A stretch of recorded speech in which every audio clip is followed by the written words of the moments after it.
was the coldest winter in 20 years. The kind of cold that didn't knock on doors. It broke them down. The wind howled like it had lost something. Trees stood like skeletons, their branches snapping under the weight of silence. And in the middle of that frozen forest, something was crying. A baby, alone, wrapped in nothing but a frayed blue blanket, his tiny fingers already turning purple. No one saw how he got there. No one ever came looking, but something found him. She emerged from the trees like a ghost, tall, gray, her fur dusted in snow, her eyes burning amber. A wolf, thin, hungry, but not desperate. Not yet. She should have walked away, let nature take its course, but she didn't. She sniffed the child once, twice, then lay down beside him. Her body curved around his, warming him with a heat that wasn't just body, but instinct. He stopped crying, and then, in the stillness of that terrible, beautiful cold, she did something no one could explain later. She licked his cheek and stayed. They called her a lone wolf, but that wasn't true. Inside the cave, nestled beneath a ledge of stone and moss, 3 pups nuzzled against her belly. The baby, the human, was placed gently among them, a warm lump of pink skin, quiet now. Too quiet. His breath barely moved his chest, but the wolf knew what to do. She licked his face again, then his hands, then his feet. She curled her body tighter, pulling him against her ribs, letting her heartbeat speak for her. That night, she didn't sleep. In the days that followed, she left only to hunt.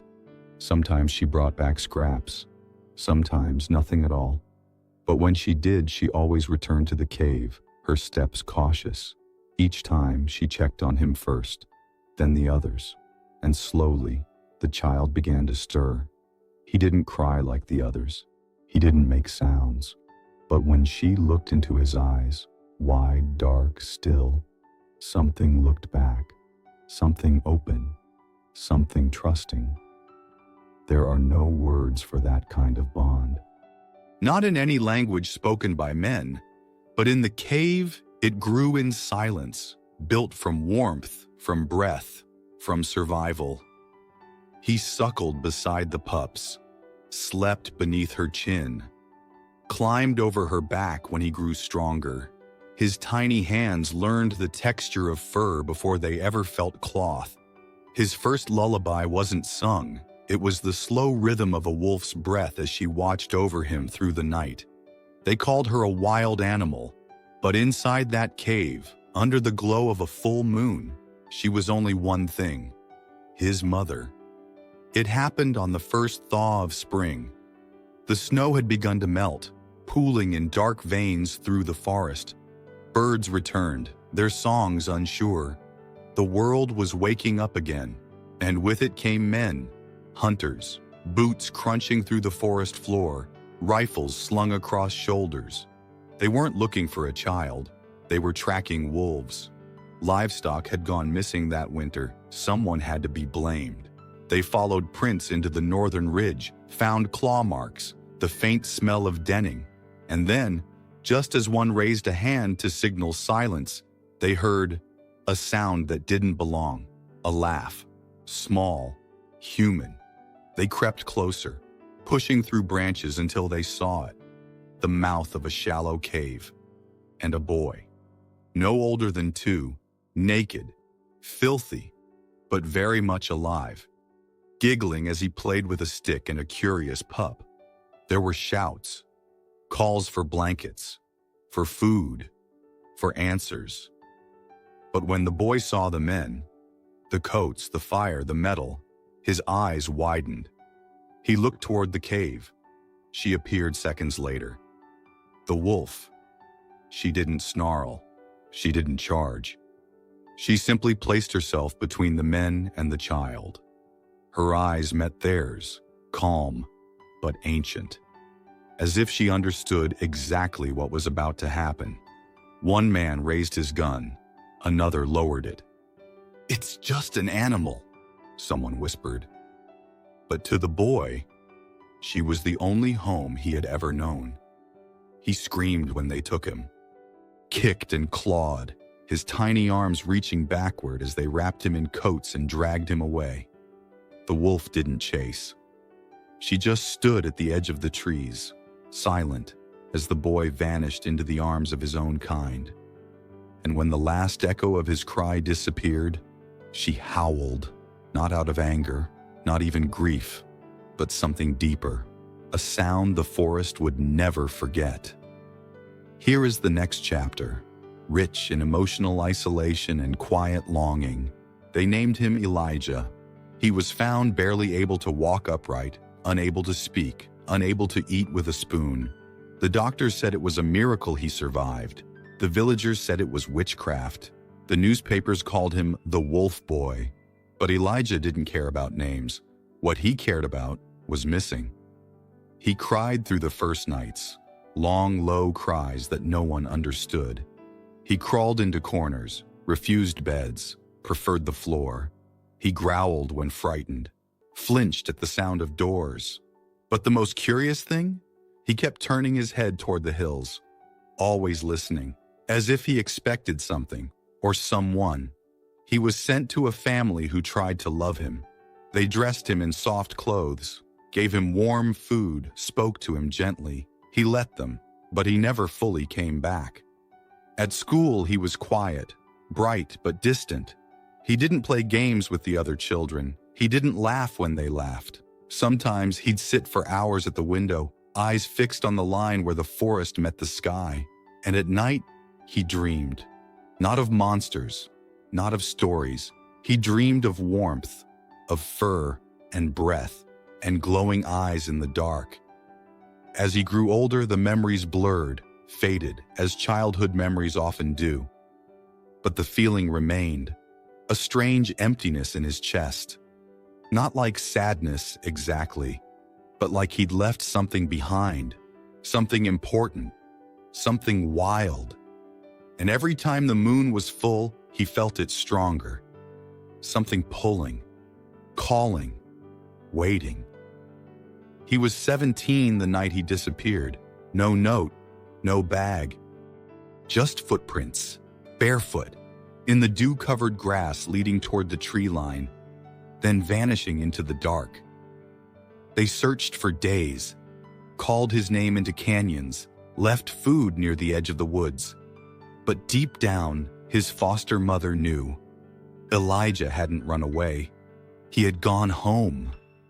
In the forest, the world felt smaller and bigger all at once. The trees were older now, thicker, their roots like veins. But the air remembered him. Elijah moved silently, like he always had. His feet knew which twigs to avoid. His breath matched the wind. The further in he went, the more he felt it.